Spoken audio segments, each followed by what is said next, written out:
Recently, I was discussing the debacle at the Capitol in Washington DC the other day with a close friend of mine. And as we are close friends, and I don't particularly wish to fall out over politics, I think that sometimes we can perhaps be too respectful of each other's opinions. And it got me thinking that maybe our conversations are representative of a kind of, what might you call it, a kind of soft corruption. And that is maybe, in its own way, just as damaging as the polarising vitriol that we have all gotten so used to in the era of the Twitter mob. He was asking me what I thought of Trump's behaviour and calling me out, only mildly so, on my contention that just because the Orange Man had used the word peacefully, he shouldn't be let off the hook, and that he really did incite the mob to insurrection. And it was at this point that his passion started to pour out. Trump knew that he'd lost, he said, and that he had just deliberately spent months undermining the US electoral system, so that come election time, he could just say that the election was rigged. And if it was a close-run thing, which I'm still not sure it wasn't, he could sow enough doubt to convince millions of Americans that their basically sound system in the world's most powerful democracy was a sham. And he said that made him angry. So angry that he was firmly on the side of Jack Dorsey for permanently suspending his Twitter account. And I was a little taken aback by this, I have to admit. Not only because I'd previously been unaware of my friend's anger and wondering how I could square that with my own principles, but also because it seemed as if he was choosing democracy over freedom of speech. And that was unusual, to say the least. Unusual because those who genuinely support democracy usually are also defenders of freedom of speech. Or at least I thought so. And that got me thinking. Because I had thought that those two things were not mutually exclusive. Some things never are.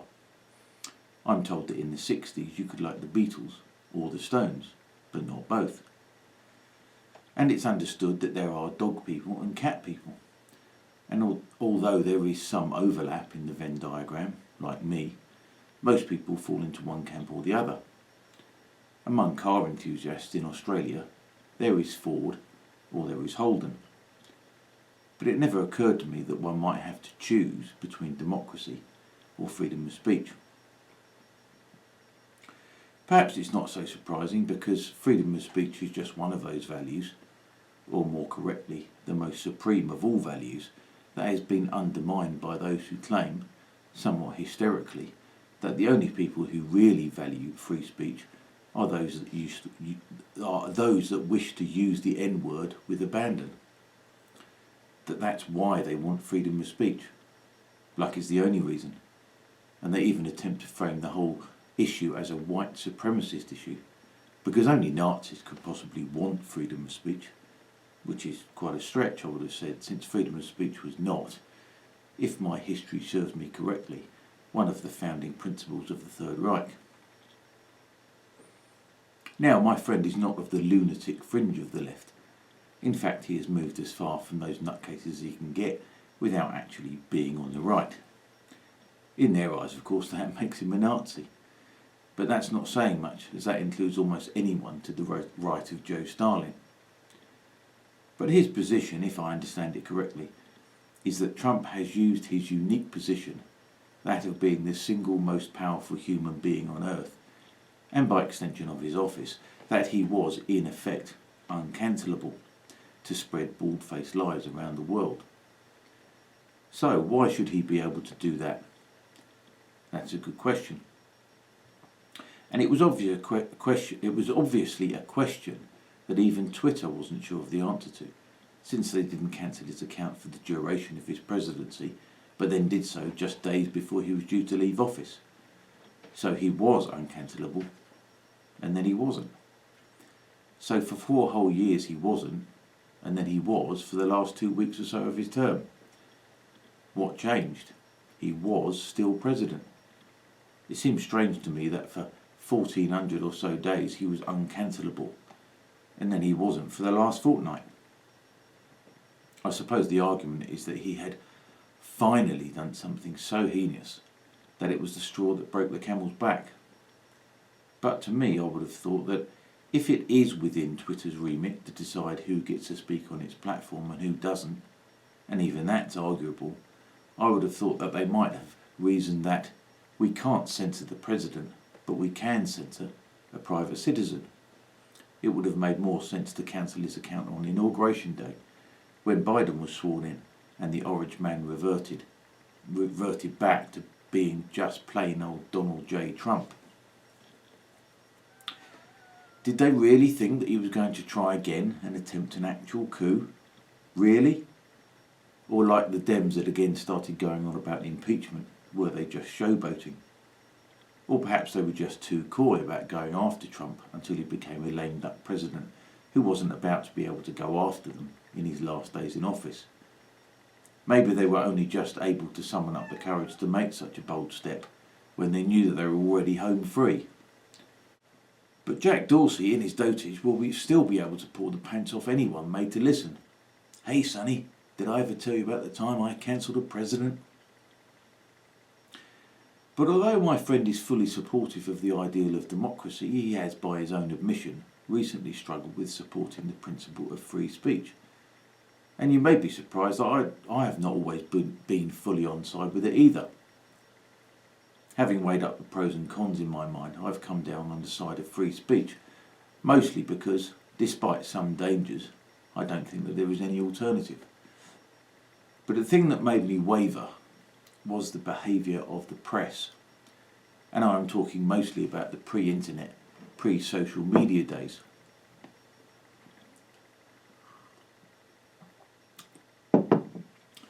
I was never a particular fan of Princess Diana, although, like most Brits, when she married Charles, I was happy at the prospect of such a beauty one day becoming the Queen of England and the Commonwealth realms. Once she realised her star power and began to capitalise on it, my instinct was that there was a lack of humility about her. But I remember once during one of the innumerable dramas surrounding her private life, she came out of her Kensington townhouse and got into her Audi. Yes, I noticed that she drove a German car, which was another reason I didn't like her. And the gaggle of photographers surrounded the car, and one guy poked his 2-foot-long telephoto lens right up against the glass to get a picture. And although I generally disliked her and fully believed that she used the press to her advantage when necessary, I still thought that it was pretty disgusting that she was allowed absolutely zero privacy. And I thought that for all her money and privilege and influence, everybody, even a princess, should be allowed a degree of privacy in their private lives. And that, in essence, was what the press believed that should be afforded them, just because they were the press. To them, the freedom of the press, which is a vital part of freedom of speech, didn't mean holding the powerful to account, protecting whistleblowers, or giving a voice to the voiceless. It just meant the freedom to stick their cameras right up her skirt. And just for the record, although I'm still not in the Princess Diana fan club, I still blame the press for her death. Of course, they conveniently blame the driver, but we all know who was really guilty, don't we? And it was that reprehensible behaviour that got me thinking that the very last people who should be charged with discharging their sombre duty to shine light on the dark secrets of our society are the press that we've actually got. Something that was highlighted further in the phone hacking scandal that reached its nadir in the hacking of the phone of the 13-year-old schoolgirl Millie Dowler, which had the effect of giving false hope to her parents that she was still alive, when in fact she had already been murdered by the serial paedophile Levi Belfield. They did that for a headline. They did it in fact to sell newspapers. Up until the enormity of the crimes of the police force, and in particular South Yorkshire Police, I despised the press more than any other section of society. So I understand that upholding the principle of freedom of speech comes with some serious dangers. I understand that. I understand that one person with unlimited reach and perhaps nefarious reasons, like Donald Trump for instance, can do enormous damage. So I understand the impulse of good people to wish to limit that damage. In my friend's opinion, the calamitous damage done, or potentially done, to democracy in the world's most powerful country was enough to cause him to abandon the principle of freedom of speech in defence of the principle of democracy. I suppose that if you are going to abandon freedom of speech, that's about the very best reason to do so. But it is an abandonment. Deviation from the principle of freedom of speech is an abandonment. There are no half measures. Either but you believe in freedom of speech and expression, or you don't. And I'm not saying this to be pious about it. I'm not suggesting that I am in some way better than others by believing it when they don't. I'm just saying that despite the dangers, there really is no alternative. And here, in my opinion, is why.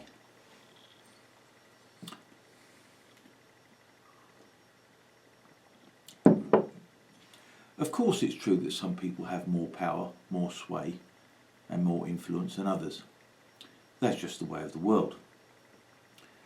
Powerful people can project their speech, their ideas and yes, even their lies further than others. And that's a problem. It's a real problem. And if the US electoral system really is basically sound, and President Trump, by his lies, if they are that, has severely damaged in it, then that is a problem. I'm not denying it. But there are other voices out there. The fact that so many chose to listen to Trump, and perhaps only Trump, is a failure of those other voices. If he was spreading lies, it is a failure of those who spoke the truth to make their voices heard. It is a failure of those who were wholly dismissive of those they disagreed with. Bluntly put, it was a failure of the establishment to listen to the valid concerns of the deplorables. The election of Trump was a result, a predictable one, of those who decided at some point to stop listening to an enormous swathe of America. They weren't listening, and Trump was. And his election should have made them realise that. That was their opportunity to change tack and maybe think, I think maybe these people have got a point. Maybe offshoring all their jobs to China and then calling them all racist when they complain is not perhaps the greatest idea we've ever had. If we carry on down this track, maybe, since it looks like we've stopped listening to them, maybe they'll stop listening to us. And maybe, when it's really important, we tell the truth, like that their democracy is still working as it should, maybe they won't listen to us. So we can blame Trump for the assault on the Capitol, and maybe we should. Maybe he did incite it. Most people seem to think so. I didn't listen to the speech and neither am I inclined to, so I can't really say with any authority. But by blaming Trump, and only blaming Trump, the establishment is once again letting itself off the hook. The priority for the Biden administration is to demonstrate, beyond a shadow of a doubt, that the system is not rigged. It's an established principle in law that justice must not only be done, but that it must be seen to be done. It must be transparent. But they won't do it, and in 4 years' time they'll be fighting the next battle against the next Trump, because Biden and Harris will have spent 4 years letting Black Lives Matter be in charge of the Treasury, and the next Trump may make the orange one look like a pussycat by comparison. But to get back to the principle of freedom of speech, we've established that some people's voices carry more weight than others. But when you have freedom of speech enshrined in law, it applies equally to everyone. And a crime of incitement officially elevates one man's speech over another's. It amplifies the speech of the inciter over that of others, which has the effect of minimising the agency of those hearing said speech. If man A tells man B to kill man C and man B does it, it is man B who is guilty. Man A may be morally reprehensible, but he is not guilty of the murder of man C. To make man A culpable is to negate the agency of man B. It declares that man B is so childish and so weak-minded that he is incapable of independent thought and will always do what man A commands him to do. In this way, man A is elevated as a higher being than man B. Man B, by contrast, is merely a creature of diminished responsibility. Now, I appreciate that this may be a minority view, or even an unpopular one, and it could legitimately be attacked for being merely a theoretical view, rather than a real-life appreciation of the dynamics of an actual riled-up mob.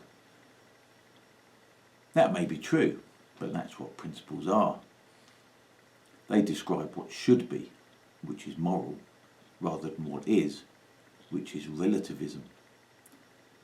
To blame Trump for incitement is to reduce those who broke into the Capitol as automatons rather than free citizens with moral agency. The people who illegally broke into the Capitol are responsible for their own actions and must be held accountable. To do anything other than that is an insult to all American citizens and to reduce them to nothing more than children who know no better. And this is what the likes of Sam Harris fail to realise. Either your fellow citizens are just that, citizens, or are they something less than citizens? And if they are, who decides? If the Capitol rioters really were driven insane by Trump's lies and really are just weak-minded children, then perhaps they shouldn't be allowed to do the things that citizens do. Like vote, for instance. And who's going to decide that? Sam Harris or Kamala Harris? So how many of the deplorables are to be recategorised as that, as citizens of diminished responsibility? Who in our increasingly unequal societies are to be stripped of their citizenship because they have shown themselves not to have sufficient independent thought? It sounds as if the likes of Alexandria Ocasio-Cortez would be quite happy in deciding who gets to vote and who doesn't. The criteria will be quite straightforward. Those who voted for Biden will be considered independent, free-thinking and suitably serious-minded Americans. Those who voted for Trump, however, will be denied the vote on the grounds that they are emotional, weak-minded and easily manipulated, uneducated, low-information racists. As always with things like this, the question is, who decides? And who decides who decides? Who decides who is a good citizen, deserving of all that society has to offer, and who isn't? The professional managerial class have their answer, and it's always the same. Them, and not us. I remember when I was around 20 years old, and I lost count of the number of undergraduates I met, many of whom were no cleverer than I was, constantly harping on about them being in the top 2%. Sadly, these are the people who are now running things. They are the people in the Law Commission that is recommending that hate speech laws be extended to cover dinner table conversations in private homes. They are the people like Neil Ferguson, who was massively wrong about mad cow disease, massively wrong about swine food, and massively wrong about SARS, but who is still advising the government on how to contain COVID-19.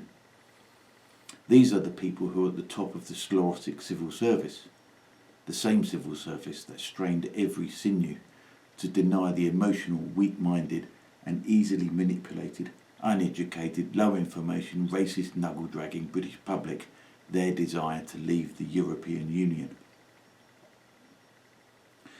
Because expertise in a particular field does not necessarily equate to a desire to bring about the common good. And what's more, there may be no consensus on what the common good actually is. Now, I'm perfectly sure that the majority of British civil servants believed that Brexit was a mistake.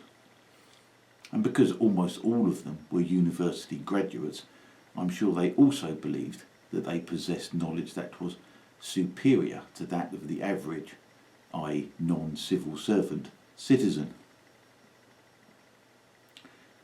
But in that example, the civil servants had been given a clear instruction, an instruction delivered via a democratic exercise. Deliver Brexit. Civil servants are in essence nothing more than glorified functionaries, and they should have done what they were told. Instead, they decided that they knew better.